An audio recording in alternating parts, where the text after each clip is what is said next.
Hey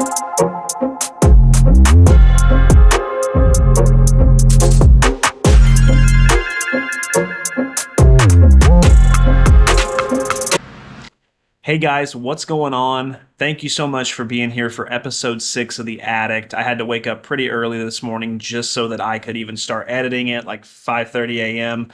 I do that a lot. I don't have a lot of time, unfortunately. I tell you guys, I juggle this, and I tell you one thing that really helps me a ton, as you guys know, is Magic Mind. It really helps me a ton when it comes to mental clarity, when it comes to focus, when it comes to getting the most efficiency out of my time. That's what's so important to me, because between this and the jobs and all the kids and stuff, every minute of every second of every day that I have is important. I have to make sure I'm utilizing my time wisely. Magic Mind helps me get the most out of my time, and that's why I really love it so much, and that's why I've been preaching it now for a few months. Actually, it's almost been a year now, really. I mean, it's an amazing product. So I wanted to tell you guys about it. I appreciate you being here for The Addict. I'll get to these questions in a minute, but I got to tell you about this great deal. If you want to try this for yourself, if you want to change your mindset, if you want to change your life a little bit, I do have a code. It is Golf June that you can put in and get 20% off your first order.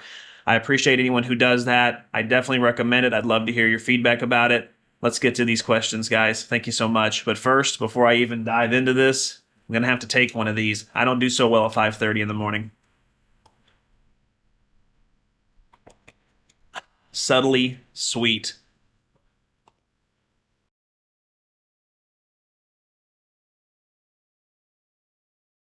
Welcome back to The Addict, where I answer your golf questions, your life questions. These are really fun, and I really appreciate everyone doing them. And we actually did not have as many questions this time, so it won't be as long, which is great. And I make sure I get to all of them. So there's actually a couple bonus ones in there as well. So let's just go ahead and dive right in. I do have a quick rant, though. This is just for fun here. So I don't know if you guys are like me, but I get these coupons in the mail, which is from PGA Superstore, and they always have a $20 off 100 and $50 off 250, and that actually sounds like a great deal. Here's the problem, though. They should put a little asterisk down at the bottom, and it says excludes golf stuff. Yeah, and I know what you're thinking. Well, yeah, Nick, it's all golf stuff. You are correct, because the other day I spent legit an hour and a half putting things in my cart, taking them out, reading the fine print of all the exclusions, making sure there was nothing in there, then taking out anything that I thought, well, it wasn't in there, but maybe, I don't know, and after, I mean, seriously, an hour and a half, maybe 2 hours of messing with my cart, I couldn't get a single one of those coupons to work. It just kept telling me, I'm sorry, there's something in your cart that's not valuable. And I mean, at one point I just put golf balls in there and it was like, no. Then I took all of them out, and for fun, I just put a bunch of polos in there. Yeah, no, sorry. Listen, PGA Superstore, if you're gonna send me coupons, make them work. If not, don't waste my time. Because you know what I did after 2 hours of being frustrated? I took everything out of my cart, I went to golfgalaxy.com, and Golf Galaxy said, well, we don't have coupons, you're gonna pay full price. And I said, thank you, and I bought it. I'd rather a company just tell me, hey, screw you, you're gonna pay full price, and I pay full price, than to send me coupons and get me all excited and I have to finagle with it for hours. So, I mean, I get it, you have exclusions, but there's a difference between, hey, you know, it doesn't work with Callaway, and, oh, hey, if it's golf related in any way whatsoever, it won't work. Give me a break. Anyway, that's my rant. Let's get to these questions. All right, the first one is actually a question from Scott Dean, who is a longtime watcher and subscriber on the channel. This is such a great question, I had to ask it. It was on a different video. Basically, this thing is really long. He talks about, I'll read a little bit of it here. He says, I have one comment though, this is an unusual situation. He's asking about the durability of golf balls. He emailed Titleist and he asked them, you know, if a golf ball wears out after a certain number of rounds, and they said if the cover still looks good and feels like new with no visible damage, keep that in mind, scuffs, scrapes, sand traps, sand shots, marks, then the ball is fine. You, meaning me, seem to believe the core and cover become worn out with reduced performance after a large number of shots, but Titleist says it doesn't. Could it be that you, the tester, is getting fatigued and all this stuff and like new? Okay, so long story short, that's a legit question, so I want to clarify that. So when it comes to golf ball durability, it's not that I think that after a certain number of shots it's just no good anymore. What I'm saying is that I've never seen a golf ball that after 80 to 90 shots I'll take that back. It's very rare that I've seen a golf ball between 80 and 90 shots not have a scuff on it, not have a wear mark on it. It's extremely rare. So that's a key there where you said that, you know, if it looks new and it still is in new condition, I agree 1,000%. If you hit a golf ball 100 times and you look at it and you can't tell that it didn't just come out of the package and you're feeling it and there's no scuff marks whatsoever, absolutely keep playing it. That's why when I do my durability test, a lot of the time you'll see me feeling it and you'll see me make comments like, there's a little scuff there, and I wouldn't trust it putting. That's why. But on the ones that get 10 out of 10 durability, a lot of the time you'll hear me say, oh no, this has a few holes left. Like, this is still great, I would trust it putting, and that's because it still feels and acts new. The thing is though, is you got to understand, even slight imperfections in that cover will cause it to fly different, will cause it to putt different. So if you have a golf ball that you've played for 100 shots and you're feeling it, and you're like, this is great, and you go, oh, there's a tiny little scuff there. Oh, well, it's a tiny little scuff. No, that tiny little scuff could be the difference between a made putt and a not made putt, and that's why I suggest just tossing it. Now, you guys are your own people. If you look at that and say, oh, well, yeah, no, I'll still play it. I mean, I'm not that great anyway, or whatever the case may be, awesome, you can still play it. But I'm just, from my perspective, being the golf ball addict, I have to say it's not going to perform the same. Also, do keep in mind that your swing speed is going to affect the durability also. It's a common thread, basically, that if you're a faster swinger, you're going to wear out a golf ball a lot quicker than a slow swinger. I know slow swingers who are, 80 mile an hour with the driver. Let me give you my mom as an example. My mom takes little half swings. She could probably use a golf ball for 20 rounds. I mean, seriously, as long as she doesn't hit a cart path or a tree, which she usually doesn't. I mean, I think legit she could get 20 rounds out of a golf ball. She just doesn't swing that hard. She doesn't, she usually plays a golf ball that's very bouncy, and I think 100% she could. But as you get increased swing speed, guys who are swinging 115 mile an hour, I do a test at 95 mile an hour, and by the time I'm done with 80 shots, you guys see the golf balls. You see what they look like. I mean, they usually have tears, they usually have cuts, they have abrasions, they have sand marks, all that stuff, and at that point, yeah, it's not really usable anymore, at least from my perspective. But if you're someone who doesn't care, you can use it, but the flight could be altered. That was a great question. Thank you so much. I wanted to answer it on here, that way I could make sure to elaborate, and that way everyone else could know. Please, if you guys ever have questions like that, please hit me up. This comment is from Howie3Putt. Thank you, Howie, for always commenting. He's always asking a question on here. I love that. I'm seeing ads for all new Snell balls. When would you be doing a review? I will be doing them this year. They're not technically a new model. However, I imagine that after the reviews they got last year and the issues with durability, the issues with the manufacture process, I imagine Snell picked up the phone once or twice and was like, hey, we got to get this figured out. And so I'm going to order from Snell a new batch, get it in, and we're going to do that test, and we're going to do the 2.0, 3.0, and 4.0 on a triple review, probably in a month or two. I mean, it's on the log, it'll get done, but I just have some that are in front of it. This is from Gramp Town. Hi, handicapper, should I be playing a two-piece ball over a Max Fly Tour? The value there is just insane. The thing is that the value doesn't have to end there. I mean, you have the Max Fly Soft Fly, you have the Max Fly Tri Fly, you have the Max Fly Straight Fly.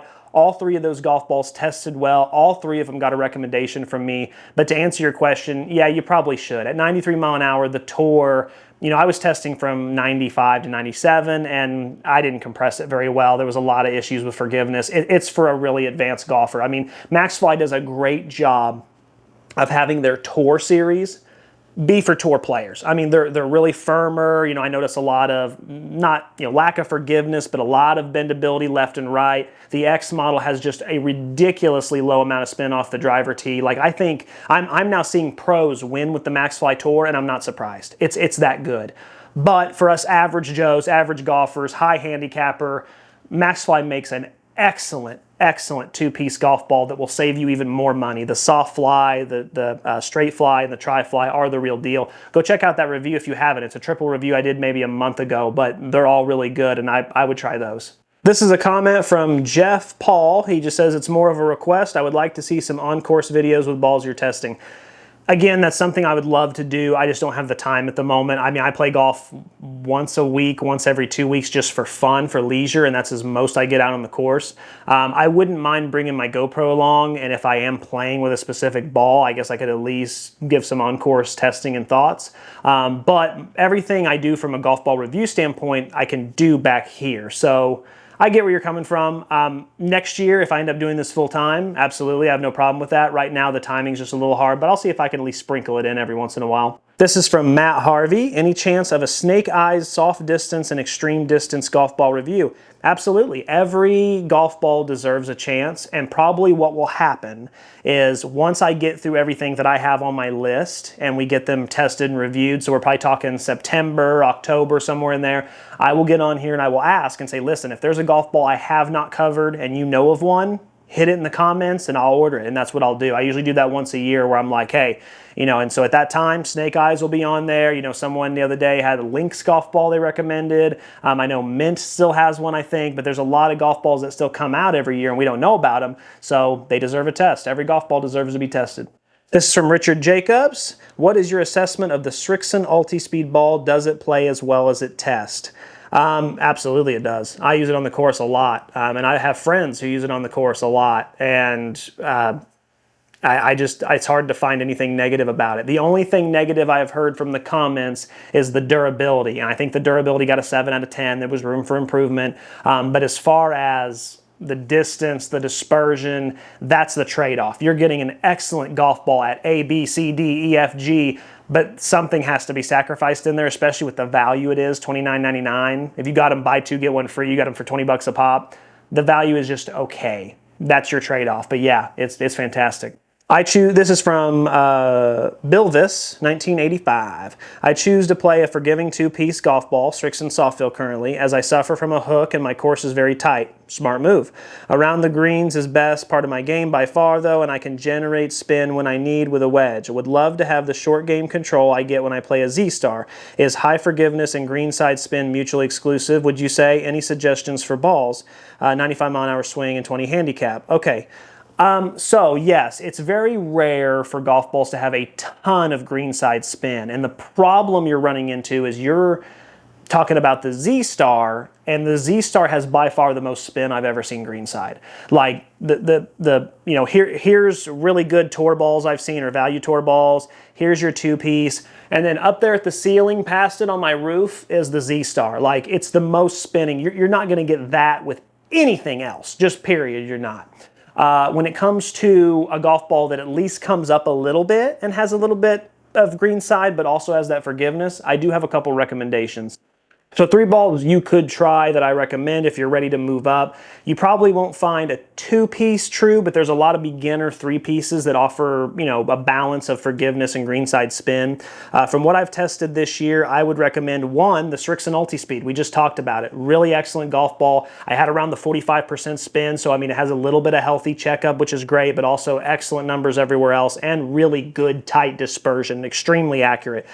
Also, the Wilson Triad, extremely accurate ball, very soft, a great golf ball for people who are wanting to get into the 3-piece and just want to keep it in the fairway. Another great option, really great backspin as well on the 50-yard pitch and with the pitching wedge. And then last but not least, the MaxFly Tri-Fly, really good forgiveness, decent numbers throughout. You're not going to lose any distance, but you're going to get average throughout. But what I really love about it is greenside, it actually is really good, especially with that spin around the 45% mark. So all 3 of those golf balls would be something if you want to try, but that's the closest thing I would see. This is from Mr. P, the real OG. I need a ball I can use consistently from tee to green, 93 driver swing, speed handicap. Again, so I've said this in the past, I apologize if you didn't see it, but I got to have more information than that. I got to know what type of courses you play. I got to know your miss. Are you getting out of bounds a lot? Do you have a slice? Do you have a hook? Do you launch it low? Do you launch it high? I got to have more information. There's so many golf balls, over 200 tested. Without knowing more, I just don't know what to recommend to you. I apologize. This is from Jim Donato, 4019. Srixon Softfill would be great. Volvic Vivid, I'm curious about that one. Snell 2.0, or was that recent? Says I review a lot of Weiss and Wilson. Okay. Volvic, I just reached out to this morning because they have 9 different golf balls that need testing, and if I bought them all individually, it'd be like 300, 400 bucks, and I don't know if I can drop that on Volvic, but I did reach out to them. Hopefully we can work out a deal, and if I can get those, that'd be great. Otherwise, I might just have to piece it together one by one or something. I don't know. It's tough. That's a lot of different golf balls, and that's a lot of money. But it would be 3 different tests. It would be 3 triple reviews. Goodness gracious, what a lineup. This is from Brian the Bright. Are used golf balls that have minimal marks still good to use, or is new the only way to go for consistency and overall performance? Which balls hold up the best used? So again, I've said this a couple times. I don't recommend used golf balls at all, period, because one, you don't know where they're coming from. Two, who's coming up with the letter grades, the company is. So 5A could mean anything. You know, the company dictates that. But also, there's a lot of factors that go into play, like with water. If a golf ball is hit into a puddle and it's there for 2 days and it was only hit one time and someone pulls it out, they're going to say, oh, that's 5A, look at it, there's no marks on it. But the fact that it sat in that water for 2 days, it's ruined. It's going to absorb into that core and it's absolutely going to destroy it. Bet your butt on it, it will. So I just don't recommend used, period, because you don't know where they've been, you don't know what they are. So when it comes to consistency in that, absolutely, that's what you want to do, is buy new. And the other thing is that I get a lot of people who ask, like, well, I can't afford Pro V1, so what do you want me to do? Well, I'll tell you what I want you to do. I want you to buy a new golf ball that actually is affordable. I mean, we've got 200 golf balls on the market minimum, probably more than that, but 200 minimum. If you can't afford a certain golf ball, go with a different golf ball. You know what I mean? Like, get fitted, find out some that work for you. And even if on the off chance, I doubt it, that the Pro V1 really was the best golf ball for you, there's a golf ball that you're only going to lose a yard or two, or maybe a tiny bit of spin, and it's going to be half the price. And if you can't afford that new, I still would recommend going with that, because I've seen guys pull out used Pro Vs where I'm looking at the first one and I go, okay, 2020, 2022, 2016, holy cow, like and all those golf balls are different. And so there's no consistency there. You're not getting, I understand a lot of you have pounded the table and said, oh no, there's companies that are the best and they only do 5A and they're really put together. I still don't trust it. You know, and I know a lot of you want to see a test. We're doing a test here coming very soon where I test used versus, you know, new, and we'll do all that. But no, I just don't recommend it. I just on the off chance that you don't know where they've been, and I've seen it even get so bad that, you know, someone scratches the Titleist logo off and it's a Callaway underneath. I've seen it from its worst extreme to its best extreme. I just don't recommend it.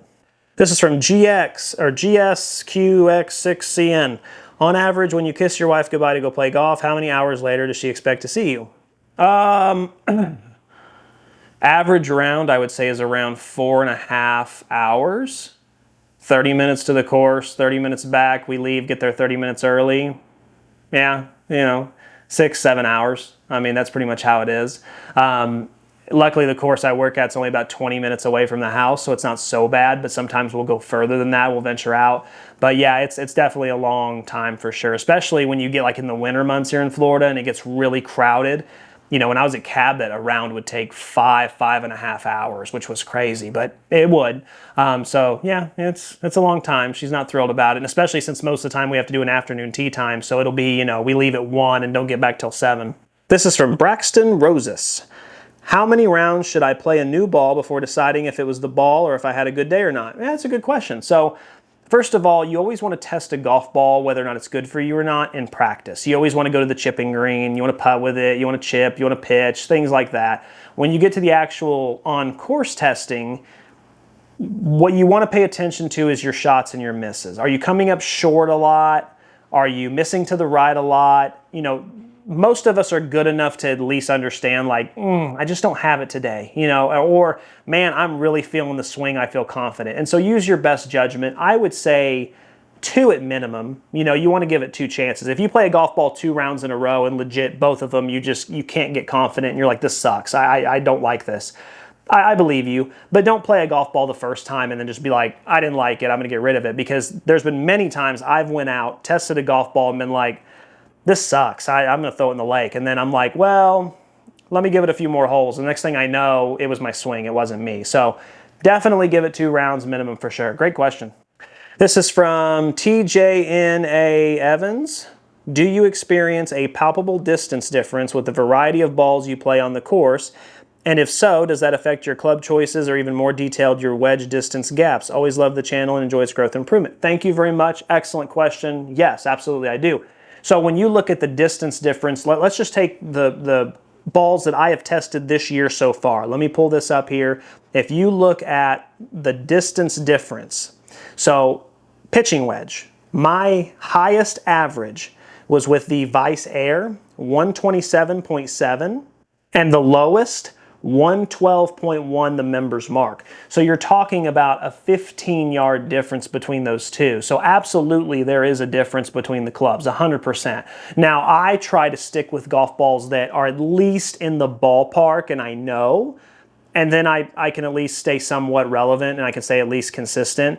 I would never take a Vice Air and a members mark out and play them on the same course and test them, because then you're right, absolutely, it would affect everything. I go to one hole and I'm like, okay, 130 out, oh, I'll hit pitching wedge, I have the Vice Air. And then another hole I go and I'm like, oh, 112 out, well, I guess I'll hit pitching wedge. I'm using the members mark this time? Oh yeah, okay, so I'll hit pitching wedge. That's such a drastic difference that it makes it almost impossible. So you have to stick with something at least close, within 2 or 3 yards. You don't want to end up flying the green because of club choices like that, because of a ball choice. And also overlooked is spin as well. Again, when we're talking about the distance or the difference between my highest spin and my lowest spin, you're talking a lot of RPM, and that's the difference between a pitching wedge hitting, stopping and ripping back a little bit, and hitting and rolling another 5 or 6 yards. And so if you're not aware of how much your golf ball really spins, if you're not actually in tune with what it does, yeah, some of them it could be 125 out, and so I hit 125 and it hits right there by the hole and it kind of backs up a little bit and it's right there. Or if I'm using a different golf ball, not paying attention, it could hit right there and roll to the back of the green, and now you're kind of in a little bit of trouble. So it's very important that I keep track of that. It's an added layer of a game that is already difficult for me. This is from Bruce. How many types of balls should a person play and have in the bag? What I mean is I currently carry a distance 2-piece golf ball, a value 3-piece, and a more expensive 3-piece. I use the value 3-piece, it is the Ulti Speed, but I was curious how many is really needed in the bag. Great question. So what Bruce is referring to is I always talk about the course you play matters, right? So I have two. I have a 2-piece golf ball that's very forgiving, and I just can keep it in play. And then I have a golf ball I use if I'm on a big open championship course, and I can just let it rip, and it doesn't matter if it goes left or right. The answer to your question is every person's different, and there's not really a minimum and there's not really a maximum. Like, it just depends on your game. Some people might find, if you're a really good golfer and you always keep it in play and going out of bounds really isn't an issue for you, you can find one golf ball that you just really love. My mom's that way. My mom hasn't been out of bounds in 3 years. She doesn't even know what out of bounds or penalty is anymore. And so she can just pick one golf ball, the Callaway Riva is what she's chosen. She loves it and she plays it all the time. That's great for her. Me, I'm a little sporadic, so I have the 2, and some people might need 3, some people might need 4, but you just got to look at that and see. But absolutely, everyone should have a 2-piece golf ball that's just really safe. If you play a tight course and you need to keep it in bounds, get a nice forgiving straight distance golf ball like you have, Bruce. That's excellent. And then also I think just having one for when you can really let the shaft out also. So maybe 2 is the minimum, but I've seen people play with just 1 if you're good enough, or if you don't have as much left and right out of bounds. Great question, but everyone's different. So it just depends on your needs and what you play. This is from Dark Star. I started golf with a starter set that included a 5 hybrid. Lately, I've not had a lot of luck with it. I'm thinking I need to get a proper 5 iron instead of for long distances that don't have good enough lies for a 3-wood. I know you recently retired the 5 hybrid from your test. What are your thoughts on the 5 iron or 4 hybrid, essentially? Okay, great question. This is about hybrids, basically. So I actually just covered this in a video that came out, and it was called "The Shaft is More Important Than the Head," and it was a video I did with Next Round, but I mentioned in that video, and I talk about, are you getting fitted for the right shaft for a hybrid? Because when it comes to hybrids, what I discovered from that video essentially was hybrids, woods, driver, whatever the case may be, the shaft is so important. It's more important than I ever thought or imagined it could be. Seriously, the difference, you need to go watch that video and it'll all be explained if you haven't. But long story short, if you got a fitted set, I imagine that 5 hybrid would be a lot harder to use. Now, if you go get a legit hybrid with a fitted shaft that actually is for you and it has the launch you need, the spin you need, I think you'll do a lot better with it. As far as what's better, a 5 iron or a 5 hybrid, I'll be real with you, I miss my hybrids. I really do. I had a Mizuno 5 and a Mizuno 4 and I miss them. They were very easy to hit. I have a 4 iron and a 5 iron now, and that's what I've had over the last few months. I make them work, but not as well as I did with those hybrids. Those hybrids were so easy to hit, and the shafts were fitted perfectly for me. That's one that I do regret, and I look back and I go, I wish I could have had those back. This is from Stephen Scully. Hey Nick, this is a personal question unrelated to golf balls. That's fine. I love them. In one of your videos at Christmas time, you referred to your Christian faith. Would you share the highlights of your salvation story? Sure. It's an open forum. I'll answer anything you want. I have always been that way. I've always had the Christian faith. I'm a part of a very Christian family, and I've been that way since I was little.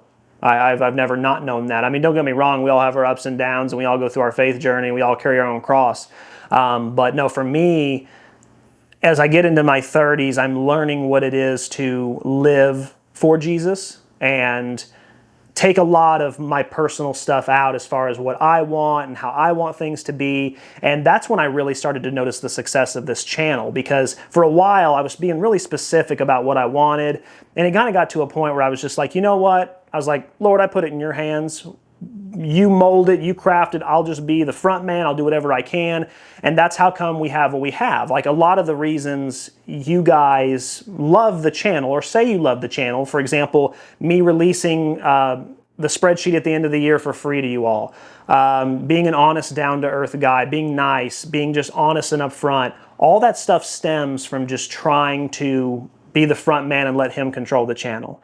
And that's why I do that. I try to be as Christ-like as I can for this. And that's why it's that way. I'm not perfect. I'm not trying to be, but I'm trying to do the best I can, and I'm trying to give back to the golf ball community. I know that's such a small spectrum in such a big world, but if we all do our part that way, I think it makes a huge difference. And so, yeah, no, I shared that during Christmas time because Christmas is my favorite holiday. You know, I'm one of those the reason for the season guys. I love the family aspect. I love the worship aspect.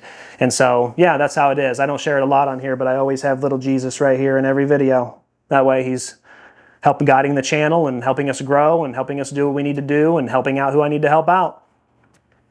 Oh, this is a really good question. This is from Howard Bands 5473. How should a golfer utilize your top 100 list to choose a golf ball? In other words, what are some reasons you would recommend a golfer not play the PXG ball, for example, despite it being your #1 ball in the latest rankings? Yeah, so excellent question.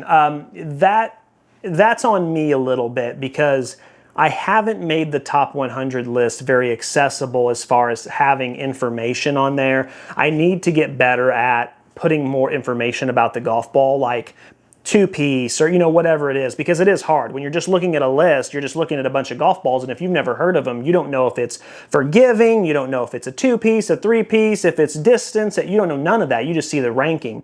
Now, when you do watch the video, that helps, and so that would probably be my recommendation is don't look at the list, just look at the video, because I do give insight on that, and I say, oh, you know, it's a two-piece, you know, so that's probably your best bet. Really, you just have to figure out, you know, based on what I teach and what the videos talk about, what kind of golf ball will be best for you. And then look at the top 10, look in the top 20, even top 30, and find golf balls that match that, and then go from there and start doing your own experimentation. And that's the only way you can do it. I will clean that up this year, and I'll make it a little easier to look at that list that way. Just we're learning, you know what I mean? We're growing. That was the first time I'd ever put the list on a website last year, and so I just did the list. But now in hindsight, there's a lot of people who have been looking at that list going, okay, you say #1's PXG, but I'm a 29 handicap. Should I play it? And I'm like, no, but I see where you're coming from. It's a great point. This is from Deep Stack Gary Jacobson 28. Callaway Hex Tour from Costco. I guess that's what he wants reviewed, and that is coming. I do have one. It is on the sheet. It'll be reviewed with a couple other golf balls, probably within the next month and a half, but it is coming, I promise you. This is from Todd C., who always asks really interesting questions, so this will be great. Do you remember the good shots more, or are you haunted by the bad shots more? You know, so good question. So what I would say is that while I'm playing, I'm haunted by the bad shots more. I hold myself to a really high standard, and when I don't hit a good golf shot, I usually get really down. Now, I strive to be better and say, okay, Nick, push that aside, but I remember those shots, and especially like with the driver, where if I hook one, and I hook another one, and I hook another one, I get to the point where I'm just like, that's all I can think about is those shots where I'm like, why can I just not stop hooking the driver? And it gets so frustrating. Now, I've solved that with that new shaft from that video we just talked about, but it's still really frustrating, and I guess once I leave the course, it changes. I remember the good shots. When I come home and I look, I talk to my mom about this all the time, because for a long time, my mom would say, I don't think you have fun golfing. She's like, you get so upset, and you get this and you get that, and your attitude. And I'm like, when I'm on the course, yeah, I'm upset, and I want us to do our best, and I'm kind of, I'm Chef Ramsay in the kitchen. I'm like, hey, let's go, let's do this. But once we leave, and I can look at the whole round from just a perspective and look at the scorecard, there's no pictures on the scorecard. And so I can look at it and go, okay, we could have done better here, we did better here, but that was a good golf round, I had fun. But she would think that I hated it because of how I acted on the course, and so I had to kind of change that. I had to really dial it down quite a bit. But once I leave, I don't remember the bad shots anymore, especially since I play in a scramble. A bad shot means nothing because your friend or your buddy or whatever can hit a good shot, and then it doesn't matter. Part 2 to his question is, outside of the YouTube channel funneling millions into your bank account, that'd be nice one day, and not allowed to say going pro, okay, what golf-related job would you pick if you were promised bags full of Benjamins for doing it? Okay, great question. I would be a caddy. When I was younger, I wanted to be a caddy I actually caddied for a guy named Jacob Worley. And Jacob was my best friend. He was my best man at my wedding, actually. And he was very good at golf. And he was very good. And I got to caddy for him once or twice. I loved it. I always wanted to go on and caddy more. I even applied at Cabot originally as a caddy and ended up going there as a worker instead. But I wanted to be a caddy there multiple times. It never worked out. I like being the support guy. I like the idea of someone is trying to accomplish a goal and I am just supporting them. I'm in every way I'm making their life easier, better. I've always been that way, whether I'm playing video games or, playing, I don't know, like airsoft when I was younger. I'm always the support guy. I'm the bait. I'm the healer. I'm the whatever. And I've always enjoyed that. And so caddying is kind of my way to do that. And you make really great money as long as you're good at it and whoever you're on the bag with is making great money. But I also just love the fact that I get to be that support. I get to go out and check the green out in the morning and say, okay, it's rolling this way, or okay, here's the conditions. You're going to want to take 5 yards off. The wind's I like that kind of stuff. So that's what I would do. This is from Taco Truck 17. Do you use a gap wedge often? Love your channel. Thank you, Taco. You're always commenting on here. I appreciate it. I do use a gap wedge quite frequently. It's just in my bag. I don't have a specialty gap wedge anymore. It came with the set, so it's a very forgiving gap wedge, which is fine. I usually use a gap wedge. With my new set, it's different. I think it's like 105 and in. I will use a gap wedge for a full shot. But with my old one, it was 115. All right, this is from 72 RWBT. We actually have more questions than I thought. That's awesome. Most forgiving golf ball for mid 80 to 90 driver speed. Only 1 year into play at age 52. Don't think I ever get enough launch on irons either. Thanks. Yeah, I would try like your Precept Laddie. I would try your Wilson Boost, possibly your Ulti Speed. I'm not sure if you're in that range or not. I think you would be because I know someone who plays who's in that range. So those 3 golf balls would be a great start, but those are all really forgiving, really accurate, inexpensive. They're not too bad. They actually all launch pretty good with the irons as well. I think you would have success with those. This is from Tommy Dutchies. Great name. Thank you for your reviews on golf balls. You were spot on with the Snell 3.0. I've been out of golf for 15 years and you've been a valuable resource. Oh, well, thank you. I just appreciate the love. That's awesome. David Wilpon, have you tested the Venture golf balls? Nope, but I will. I've had a few requests for them, so I definitely will. Thomas Birth 5566, have you ever tested secondhand or used golf balls versus the new ones? No, but like I told you, that is coming from earlier. When we talked about used golf balls earlier, I definitely will be doing that, and it'll be a video probably in a month or two, I don't know, but it will be this year. This is from Sean Taylor 7442. Mini drivers, have you or your buddies had much experience with them? Latest fad gimmick or useful? I cut down a driver, a TM320 Ti driver, to the same length as a modern Mini. Has been useful. Yeah, so here's my opinion on mini drivers. I think they're awesome. I think they're great for people who maybe just don't swing a big, heavier driver very well. I used the 3-wood off the tee for the last couple months and was very successful with it. And when I talked to a lot of PGA professionals, they were like, you should just buy a mini driver. They're like, if you're having that much success, just buy a mini driver and be done with it. It'll have so much better dispersion. And I like them for that. I think as far as distance-wise, you're going to get better with a regular driver depending on the user, but some people might actually get more. It just depends on your swing. So I don't think they're a fad or a gimmick. I think they are the real deal. My problem with them is I guess they're made of like platinum or gold or something, because the cheapest one you can find is $450, and there's even some that came out a couple of years ago, 3 years ago, where I'm like, okay, I'll buy the discounted model. Same price. They don't budge at all. They're the same price. They don't go on sale. They don't know. I mean, I like the idea of one, but $450, I just, there's no way. I mean, I wouldn't mind snagging one for like 200 or 250 or something when they go on sale, but there's no way I could pay $450. So I don't know why they're so expensive, but I do think they're a really good option for people who need more control off the tee. Absolutely. And then we have our last question here. T. Perez just bought some of the Wilson CB 2024 irons from eBay. $850 brand new, wrapper still on. That's awesome.